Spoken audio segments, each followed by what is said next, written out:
তো দেখুন HDFX new update.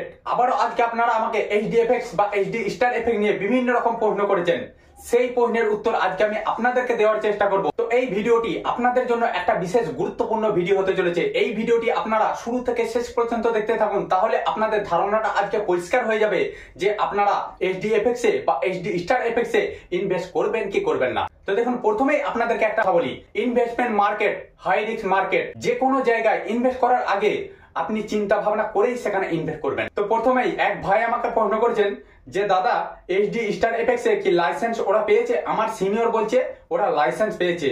কোথা থেকে ওরা লাইসেন্স পেয়েছে একটু যদি দয়া করে লাইভে দেখান, খুব উপকৃত হব। দেখুন, খুবই একটা ভালো প্রশ্ন। এইচডি স্টার এফেক্টস এর লাইসেন্স লাইভে দেখাতে হবে। তো নিশ্চয়ই যে ভাই আমাকে প্রশ্নটি করেছে সেই প্রশ্নের উত্তর আমি দেওয়ার চেষ্টা করব। দেখুন, আমি লাইভে গিয়েই দেখাচ্ছি, আপনারা নিজেরা আপনাদের মোবাইল থেকেও চেক করে নিতে পারবেন। আমি গেলাম ক্রোমে যাওয়ার পরে আমি লিখবো এইচডি স্টার এফেক্টস আমি এখানে গিয়ে সার্চ করব। সার্চ করার পরে দেখুন প্রথমেই যেটা এলো এইচডি স্টার এফেক্ট, দেখতে পাচ্ছেন www.hdStarEffect.com। এখানে আমি ক্লিক করব। ক্লিক করার পরেই এরকম একটা ইন্টারফেস খুলে এলো, দেখতে পাচ্ছেন এইচডি স্টার এফেক্টস। দেখুন এখানে লেখা আছে home, about, trading, platform, promotion, education. প্রথমেই আমি দেখব অ্যাবাউট ইউএস। এখানে ক্লিক করার পরে আমি রেগুলেশনে ক্লিক করব।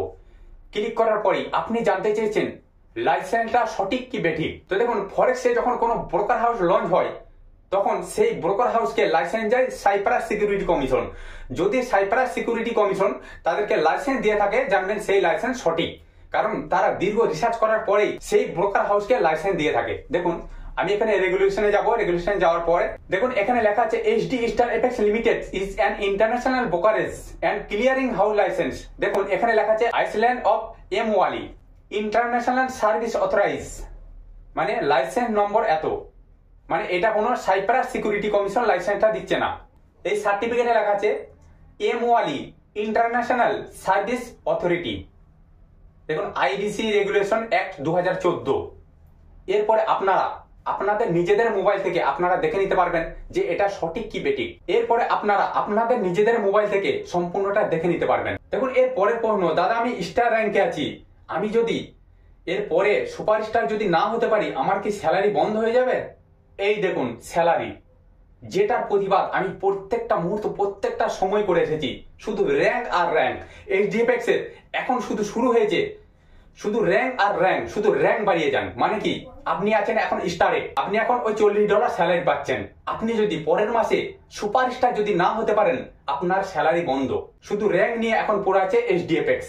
স্টার, সুপারস্টার, ক্রাউন ডায়মন্ড, অমুক তমুক হ্যান ত্যান নিয়ে পড়ে আছে। দেখুন এত দিতে গেলে আপনারা নিজেরা একটু চিন্তা করুন, এত যদি ওই বড় বড় লিডারদেরকে দিতে হয় তাহলে আপনার সেই টাকা থেকে ভেঙে ভেঙে আস্তে আস্তে চলে যাচ্ছে, এটা মনে রাখবেন। এইচডিএফএক্স যদি তার প্রিন্সিপালকে ঠিক রেখে সঠিক রেখে যদি তারা ওই 2% কি 4% কি 3% দিত তাহলে সেটা মানুষের কাছে অনেকটাই এনাফ। আর এইচডিএফএক্স কে অত স্টার, সুপারস্টার, র্যাঙ্কের অত প্রলোভন দেখানোর কোনো প্রয়োজন ছিল না। মানুষ এমনিতেই সেখানে ইনভেস্ট করত, কারণ তারা জানতো যে তাদের প্রিন্সিপাল গ্যারান্টি আছে। এরপর আসি মূল বক্তব্যে। আপনি এখন আছেন স্টারে, আপনি যদি সুপারস্টার পরের মাসে না হতে পারেন আপনার স্যালারি বন্ধ হয়ে যাবে। আশা করি আপনি বুঝতে পেরেছেন। এর পরের প্রশ্ন, দাদা এইচডিএফএক্স এ কি এখন ইনভেস্ট করা যাবে? খুবই একটা ভালো প্রশ্ন। এইচডিএফএক্স এ মানে এখনো মানুষ মুখিয়ে রয়েছে যে এইচডিএফএক্স এ ইনভেস্ট করব। তো দেখুন আমি একটা কথা বলি, এমনও ব্যক্তি আছে 2 তারিখে প্রিন্সিপাল উইথড্র করেছে, এখনো পর্যন্ত প্রিন্সিপালের টাকা ক্রেডিট হয়নি। তাহলে আপনি কি করে ভাবছেন যে এখন আপনি এইচডিএফএক্স এ ইনভেস্ট করবেন? ইনভেস্ট আপনি তখনই করতে পারেন যদি আপনার মনে হয়, কারণ যখন তারা প্রিন্সিপাল উইথড্রটা পুরোপুরি ভাবে নর্মাল করে দেবে, যে আজকে আপনি ডিপোজিট করে কালকে আপনি উইথড্র করতে পারবেন, আপনি তখনই ইনভেস্ট করতে পারেন। কারণ আপনার যদি হঠাৎ কোনো টাকার প্রয়োজন পড়ে, আজ না হয় কাল, কি 1 মাস পরে, কি 1.5 মাস পরে, যদি আপনার টাকার প্রয়োজন পড়ে, আপনি যদি সেই টাকা তুলতে না পারেন তাহলে সেই জায়গায় ইনভেস্ট না করাই ভালো। কারণ investment market high risk market, আপনি জেনে বুঝে তারপরে ইনভেস্ট করবেন। দেখুন এর পরের প্রশ্ন, দাদা প্রিন্সিপাল উইথড্র কবে দেবে? দেখুন প্রিন্সিপাল উইথড্র আশা করি তারা মার্চের মধ্যে প্রিন্সিপাল উইথড্র নর্মাল করে দিতে পারে। যদি না করে তাহলে এইচডিএফএক্স এর মান আস্তে আস্তে এমন জায়গায় পৌঁছাতে চলেছে যে মানুষ এইচডিএফএক্স থেকে মুখ ফিরিয়ে নেবে। তো আবারও আজকে আমি এইচডিএফএক্স কে আমার পার্সোনালি দিক থেকে বলতে চাই, তারা যেন এই star, superstar, diamond, crown diamond, অমুক তমুক যেন বন্ধ করে। কারণ এতে হয়তো অনেক লিডারের রাগ হবে, আমাকে হয়তো অনেকে কমেন্ট করে বলবে, কিন্তু তাতে আমার কিছু যায় এসে যায় না। কারণ আমি চাই মানুষের প্রিন্সিপাল যেন গ্যারান্টি থাকে আর মানুষ যেন সঠিকভাবে রিটার্ন পায়। নিশ্চয়ই আপনারা যে প্রশ্নগুলি আমাকে করেছেন সেই প্রশ্নের উত্তর আজকে আমি আপনাদেরকে দিয়ে দিলাম। আবারও যদি আপনাদের তরফ থেকে কোনো প্রশ্ন থেকে থাকে আপনারা আমাকে কমেন্টে লিখে অবশ্যই জানাবেন, আমি আপনাদেরকে উত্তর দেওয়ার চেষ্টা করবো। তো বন্ধুরা, আজকে আমি আর ভিডিও বড় করছি না।